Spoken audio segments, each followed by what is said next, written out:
say Nikko Jenkins and his relatives have had a colorful past. Just look at their family tree. 7 felons in just 2 generations. Let's start with Nikko's uncle, 51-year-old Warren Levering. He's a felon just released from prison in Oklahoma and has done time in Nebraska, too. Investigators say he's fathered 7 children with 6 different women in 5 states. This week, prosecutors charged him as an accessory in the murder of Andrea Kruger. They say he helped Nikko get rid of Kruger's car and tried to set it on fire near 43rd and Charles. Prosecutors say Levering got the gas can from his sister's house, Nikko Jenkins' mother, Lori. Lori just bonded out of jail herself this week on an unrelated felony terroristic threats charge. In addition to Levering, Lori has 2 other brothers. Both are convicted felons. One is even currently on parole. Investigators say Lori Jenkins had 6 children with David McGee but never married him. McGee died in 2009 but was a felon himself, convicted of terroristic threats. Of the couple's 6 kids, 4 have been arrested in the past month. 23-year-old Erica Jenkins is a convicted felon, now facing murder and weapons charges in the death of Curtis Bradford. Friday, she told Judge Caniglia she can't be a killer because she's 3 months pregnant. Investigators say she has a 7-year-old son, too, that initially was placed in child protective custody. Erica's little sister, 18-year-old Lori Sales, known as Lolo, is charged in Bradford's murder, too. Prosecutors say she got rid of the murder weapon. A third sister, Melanie, also a convicted felon, bailed out of jail last week on unrelated terroristic threats charges. She's 25, and investigators say she has 3 children under the age of 7, and all were initially placed in child protective custody. What's up, everybody, and welcome to another episode. Hit the like button, subscribe to my channel, and share the video. Hit the join button and become a member. Why? Well, members get exclusive content. Hit the bell icon on my channel so that you'll receive a notification every time that I drop a video. And you can go and check the video out and leave a comment, leave a like. If you support me, support the content, support the Go Up movement. Let's get into it. As you can see, this story is about Nikko Jenkins, the spree unaliver, not necessarily a serial unaliver. They refer to him as a spree unaliver, someone who clearly had mental problems. Who is Nikko Jenkins? Nikko Jenkins was born in Omaha, Nebraska. He was born into a family of crime. Hell, his mother and father, his father David and his mother Lori, had been prone to crime since their youth and prone to violence. In fact, his entire family had been prone to violence. This is how he grew up. His entire family had been convicted of 633 cases. 633 cases. His mother, his father, sisters, aunties, and uncles. At 4 years old, Nikko was diagnosed with schizophrenia. They said that he had anxiety and had mental problems. But they said that it was unethical to really diagnose him at a young age. So they continued to send him back to his family. Nikko Jenkins said that his father was bipolar and schizophrenic. Because my dad, he would give me positive praise for negative actions. So it made me want to be bad. He would, if I would beat somebody up, he would make me act out how I beat the kid up. And show him what I did to him, and he'd be laughing. So he would constantly reinforce, big, strong, aggressive, dominant, be violent, be dominant, you know what I mean? And this is probably some sort of a trait, a family tree, because Nikko was eventually diagnosed with schizophrenia and bipolar himself. In fact, Nikko said that that's the only life that he knew. That's how he grew up, in a family of crime, and that's all that he understood. At 7 years old, Nikko Jenkins took a weapon, a gun, to school. the gun belonged to his mother. To show you evidence of the fact that he was born and raised and growing up inside of a criminal home and related to a crime-prone family. At first, the authorities did not charge Nikko with the gun, considering that he was 7 years old. But later on, for whatever reason, they eventually charged him with the gun. But at 7 years old, of course, he didn't face any time and did not do any time. At 11 years old, Nikko Jenkins was in and out of group homes. And in fact, he kept getting kicked out because he was beating the living hell out of the people that was there in the group homes. And this criminalistic behavior only worsened as he began then to stab some people that were inside of these homes. And eventually, at 15 years old, after all of this violence and all of this acting up that Nikko Jenkins had been doing, he was arrested for a carjacking and sentenced to 10 years in prison. But he was 15 years old. So he was in a part of the jail, of the prison, that was for the youth. He did not get into the adult part of the prison until he was 19 years old.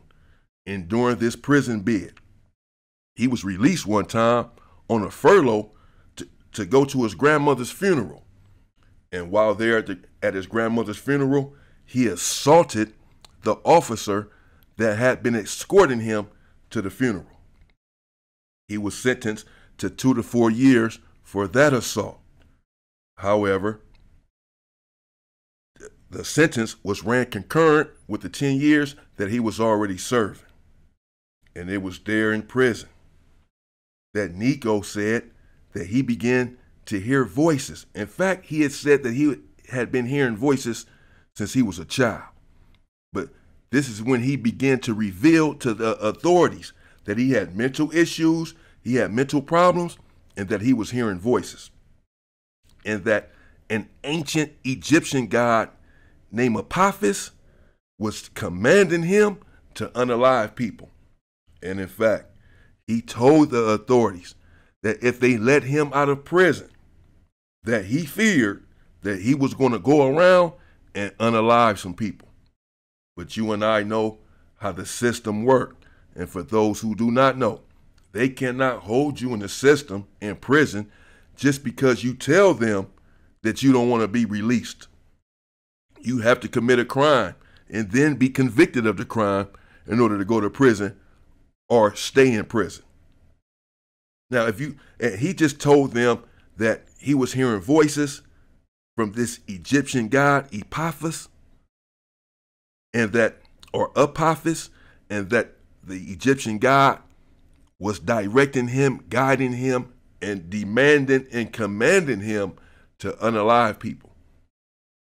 He didn't have anyone in mind specifically, so it was not a terroristic threat. So they could not hold him there in prison.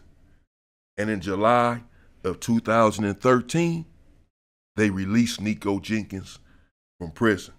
Again, here's a man that since 4 years old had been having anxiety and schizophrenic tendencies. At 7 years old, had taken a loaded weapon to school. And at 11 years old, had been beating and stabbing people. And at 15 years old now, had served roughly 10 years inside a prison, most of it in solitary confinement, at which time he had admitted that he had mental problems and needed help. And yet they opened up the doors and released him out into society. And less than 2 weeks later, after his release, well, the spree, it began.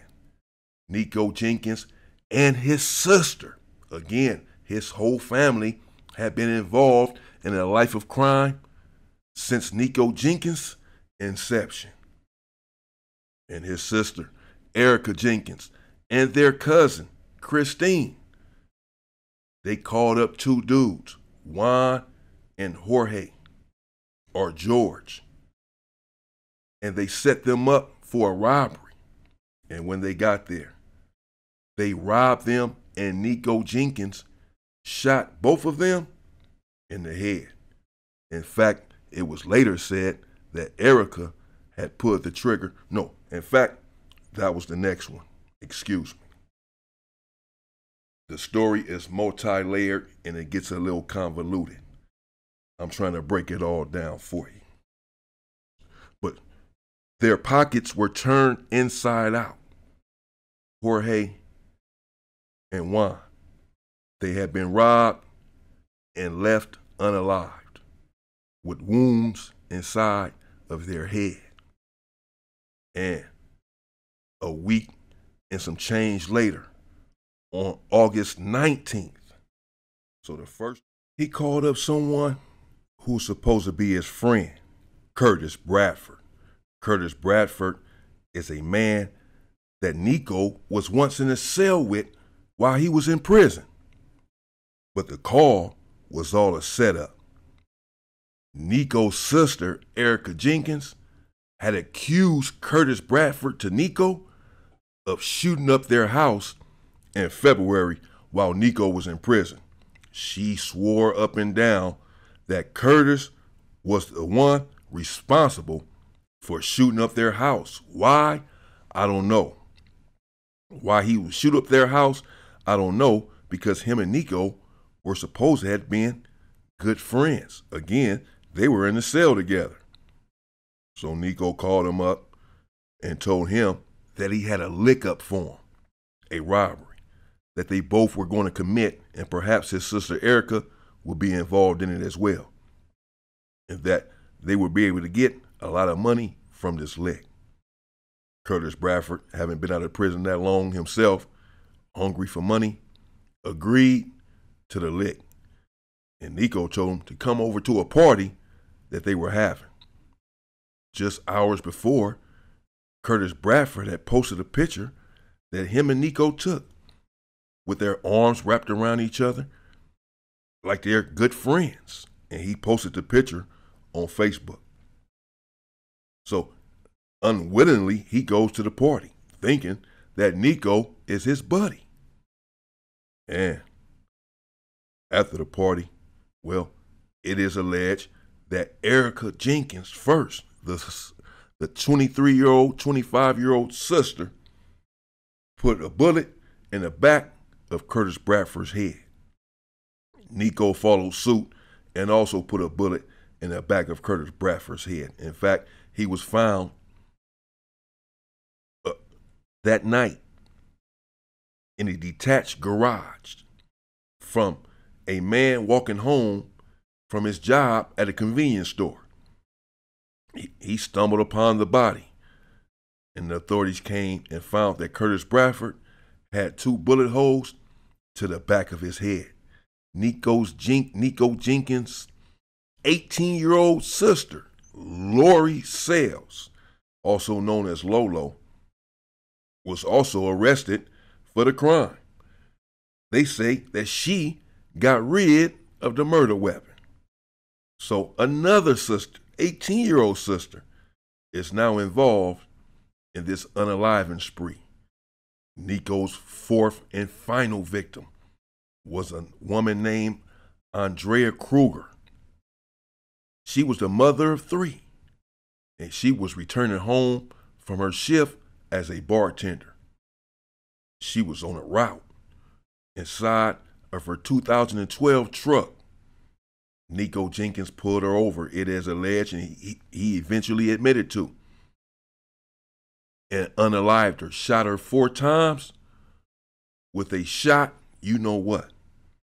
Shot her in the face, the neck, and the shoulder. Authorities say that he then made a feeble attempt, as they characterize it, at burning the inside of her truck. Also, his uncle Warren Leverin, was arrested for this crime as well. They say that he provided Nikko with the gas can to burn the truck and help him get rid of the truck. In fact, they said that Erica his sister, Erica Jenkins, his cousin, Christine, both who are also involved in the first two unalivings, and his uncle, Warren, all helped to get rid of the car of Andrea Kruger and try to burn the car up. They were all charged. And they later on found her SUV, with it being attempted to have been set on fire. And about 9 days or so after that, because that was on August 21st. So on August 19th, him and his sister, Unalived, his so-called friend, Curtis Bradford, and Curtis Bradford's mother, have been telling Curtis to stay away from Nikko, that she didn't trust him. As you can imagine, she thought that something was off with him. A mother's instinct is always pure and on point, but sometimes we can be rebellious and don't listen. And he went to the party anyway, and he came up unalived. And on August 21st, 2 days later, is when he unalived Andrea Kruger. And on August 30th, some 9 days or so after the last unaliving, Nikko Jenkins was arrested, but not for an unaliving. He was arrested for terroristic threats. Officials won't say what they took from this Tudor Heights apartment Thursday night, but sources say evidence recovered may be connected to several unsolved homicides. This apartment near 108th and Maple is where police arrested 26-year-old Nikko Jenkins Thursday for an outstanding felony warrant for terroristic threats. Sources say Jenkins' ex-girlfriend called police saying he threatened to kill her and her family. And the woman who reports Jenkins told her he was going to send demonic forces to her mother's house. But sources say that's just the tip of the iceberg. He had threatened, according to his girlfriend, her and her family. He had threatened to unalive her and unalive her family over whatever argument that they were having. Portray Nikko Jenkins as a cold-blooded killer, but his wife says he never got the help he needed. And his psych evaluation shows he needed mental help as early as the 2nd grade. That's when he says a voice told him to bring his mom's gun to school. A voice Nikko now says is an Egyptian demon forcing him to kill. He's not pretending to be crazy. He's real life crazy. That Apotheosis gives him orders. Nikko told her Apotheosis saved him from attempting suicide in solitary confinement a few years ago. It was this voice that came and was just like, if you do what I tell you to do, if you follow my demands, then I'll make sure you're safe and make sure you're okay. She called the police in fear of her life and turned him in. While there in jail, I suppose he was contemplating his life, and he decided to come clean. And on September 3rd, he admitted to all 4 of the unalivings.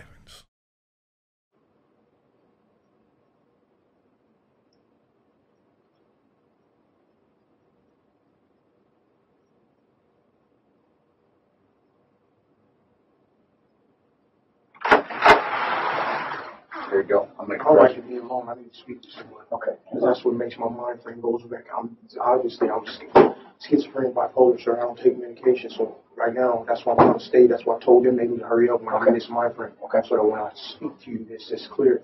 And but another thing, what I'm about to do, the sheriff office and you guys need to be honest with me. Okay. Because if we're going to make this work and get this closure for this family, you're going to have to tell me what you have and what you don't have. That way I know if I have to go get it for you. After. You alright? You alright, man? You alright, man? That's what I don't understand, man. He said, I was in the restaurant precious, man. All I wanted was help from the people, man. I will testify to that. This is the first time that I've ever aided and assisted law enforcement in my life. So any jury, any judge, any prosecutor will be, once I sit on that stand and testify to this, it's golden. Any jury is not going to look at me and say, oh, he's told before and he's done. With my history and my reputation, and this first time testimony of ever aided and assisted law enforcement, and everything that I'm saying is accurate. You gotta come to terms. I understand. Because here, listen to me. But listen, I've listened to you for a long time. It's time for you to listen to me. Because like what you said, if you don't tell me what the heck happened out there, people are going to think the absolute worst. People are going to think the absolute worst. If this a robbery went bad, if there's someone that did something really stupid, now's the time. Because otherwise, you're right. They're going to look at Nikko Jenkins as a flat-blooded killer. That's what's going to happen. You not realize I got Nikko Jenkins? Do you not realize that? I got Nikko Jenkins. I got you. What do you mean you got me? I got your DNA at the murder scene. I got your DNA in the car. Sure. I got the weapon. I got Nikko Jenkins. I don't need to make... I don't care about it. I just want other people that are involved in it. What the hell happened out there? And why? Alright, I know who. I know what. I know when. I know where. And then when I talked to you earlier, you were saying stuff about a carjacking. That woman's husband and children. That woman's husband is grieving right now. This is not just some psycho killer that just wanted to go trophy. I'm documenting psychiatrically disordered. I'm documenting chemically imbalanced. This is a fact. So my point is, we're well aware of that. My point is this though. This family didn't deserve this. Right. This could have been prevented had it not been for the Nebraska Department of Corrections doing what they knew what they supposed to have did. And they never gave me an opportunity. They never gave me an opportunity for treatment because I wouldn't take the medicine. Mr. Nikko Jenkins was an indiscriminate killer who wreaked havoc on the Omaha area since being released from prison on July 30th. He crossed racial, gender, and city boundaries to commit his murders. It is rare to have a killer cross racial and gender lines, so law enforcement knew we had an exceptionally violent offender. He said that he was guilty. And eventually, Nikko went to trial. And he defended himself. He was his own lawyer. And again, yes, some people get away with this, but for the most part, again, anyone who defends himself has a fool for a client. He didn't have a jury, just a judge. And the judge found him guilty. But there in trial, Nikko put on a show. He was laughing when they talked about the unalivings of the victims. He was making a scene inside of the courtroom. He got kicked out of the courtroom multiple times. And there in prison, while awaiting his sentence, Nikko decided to mutilate himself. Nikko took a razor and slashed his face. He took the same razor and tried to carve 666 onto his forehead, but he was facing the mirror, and he ended up carving 999 onto his forehead. He also carved the word Satan onto his forehead. And a lot of prominent politicians wanted to know how Nikko kept getting his hands on the razors to mutilate himself. Department of Corrections under fire again. An injury behind bars is raising questions. Family members and state senators want to know why officials can't put a stop to it. One inmate involved in nearly a dozen incidents behind bars. Good evening. I'm Jennifer Griswold. And I'm Craig DeGrelli. Convicted killer Nikko Jenkins injured himself yet again. Now prominent state senators are asking, how does this keep happening and where is the supervision? The case had become very big and a lot of people knew about the case, including the government. And they did not want him mutilating himself. They wanted him alive. And they began to crack down on the prison over Nikko getting his hands on these razors to mutilate himself. After carving 999 onto his forehead, he then slit his own tongue, said that he wanted it to resemble a serpent. After slitting his tongue, he moved down to his genitalia, his manhood. And he carved that up as well and said that he wanted that to resemble a serpent.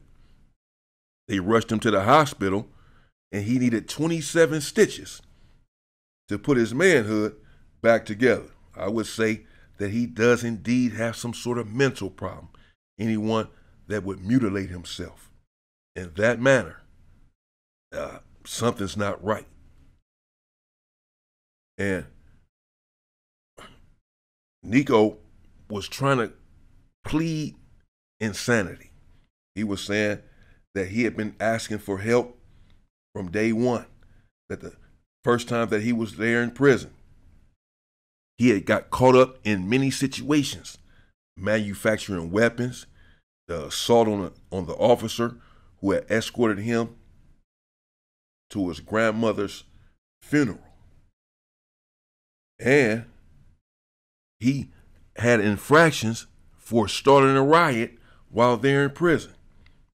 So he had many problems, and again had told them that if they let him out of prison, he was afraid that according to his ancient Egyptian god Apophis, according to his commands, that he was going to be obligated to follow these commands and unalive some people. And that's precisely what he did. Nikko Jenkins then filed a lawsuit for $24.5 million, $24.3 million against the state of Nebraska, saying that they should not have let him out of prison, that he had told them that he had mental problems, and that therefore they were responsible for the unalivings. He sued them for $24 million for letting him out of prison when they had let him out. I don't think that he won the lawsuit, but he certainly won the audacity prize. And eventually, Nikko's sister, Erica Jenkins, was sentenced to life in prison for her involvement in all of these unalivings. His mother, Lori, was sentenced to 10 years for giving him the bullets for the first two unalivings. She's also accused of Mother Lori of giving the gas can to burn the fourth victim's SUV to her brother, Warren, Nikko's uncle, who then provided him with the gas can and tried to help burn down the SUV. Nikko's mother is accused of first giving the gas can to Nikko's uncle, her brother. So she received 10 years. Uncle Warren received 40 years in prison. And cousin Christine got the lightest sentence of them all. She received 20 years because she agreed to testify against Nikko and Erica. And in fact, they were sitting there in the jail cell together, Erica and her sister Christine. And somehow Erica had found out that Christine was testifying against her and Nikko. And she beat the living shit out of her cousin Erica, Christine. In fact, Erica was charged with an assault, a violent assault against her cousin Christine. I'm sure the authorities put them in the cell together deliberately. They knew that she was testifying against them, and if nothing else, they knew that they were crimees. And typically, they would separate crimees, but they put them together, and she beat her ass. Nikko eventually was sentenced to death. He received the death penalty for the 4 unalivings. He tried to change his story later on and say that he was not guilty of the 4 unalivings, that he had been coerced, essentially, into admitting to these horrific crimes. No one bought that story, and the 3-judge panel sentenced him to death. The defendant's commission of these 4 murders over a 10-day period is one of the worst killing sprees in the history of this state. Each one of these murders was a deliberate and planned act. The victims were pre-selected and the murders were purposeful. Therefore, this panel finds that the death penalty is appropriate, should be, and is hereby given for each of the 4 murders by the defendant. It is therefore the sentence of this court as follows. At case CR 13-2768, count 1, murder in the first degree, a class 1 felony, death. Count 2, use of a deadly weapon, firearm to commit a felony, a class 1C felony, 45 to 50 years to run consecutive to all murder convictions at counts 1, 4, 7, and 10. Count 3, possession of a deadly weapon by a prohibited person, class 1D felony, 45 to 50 years to run consecutive to all murder convictions at counts 1, 4, 7, and 10, and count 2. And Nikko Jenkins resides on death row right now to this day. And in fact, the Supreme Court had rejected his appeal. They refused to even read it, to even look at it, to even listen to it. They rejected it outright, totally. I've never seen that happen. They refused to even hear the appeal. They said that his time is nigh to leave the face of this earth. I do say that the justice system, the prison system, it failed Nikko. This is not to absolve him of the crimes that he perpetrated or to ascribe guilt to the system and to relieve him of what he did under his own volition. However, this is just to state the facts that here's a man that has been troubled since his early youth, since 4 years old, been diagnosed with schizophrenia, carried a loaded weapon to school at the age of 7 years old, and at 11 years old had beat someone and stabbed them, and at 15 years old had went to prison for a carjacking, and there in prison was in solitary confinement. And it was there during that first prison bid that he told authorities that he had been hearing voices and that now these voices were telling him to unalive. And with this information, they did nothing except release him to an unsuspecting public. And all hell, it indeed broke loose. And that's what happened with Nikko Jenkins, someone who indeed has some sort of mental problems. In fact, one psychiatrist / psychologist had said that Nikko Jenkins was indeed antisocial, but that he was faking the rest of his mental problems, that he knew right from wrong, and that essentially he was trying to do this to excuse his behavior. However, another psychologist testified that no, Nikko was the most dangerous person that he had ever encountered, and that it was not a ruse, it was not a ploy, it was not a fake, that he was indeed mentally disturbed. And he offered proof. So there's a dichotomy there. You have one saying that there's nothing wrong with him other than the fact that he's antisocial. Yet another expert testifies to the exact opposite of that and says that he is indeed mentally disturbed and needs help immediately. And that's the story of Nikko Jenkins, someone who was released from prison and went on a spree less than 2 weeks later, along with his damn family, the same family who had a propensity for crime since the time that he was born. He was born into a life of crime and was never able to separate himself from that. And coming up, I'm going to get into the beef between the Hoovers and the Southflows. I was there. I know what the hell happened. And I'm going to be honest about the beef, how it really went down. You know, I'm going to be careful how I tell a story, but I'm going to give you the story about the beef. I'm also bringing you some stories about some other prominent gang members and substance dealers in the culture.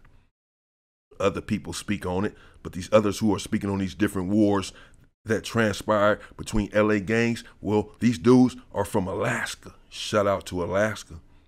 But hell, if they gonna speak on it out there in Alaska, I can speak on it. I lived it out in California my entire life.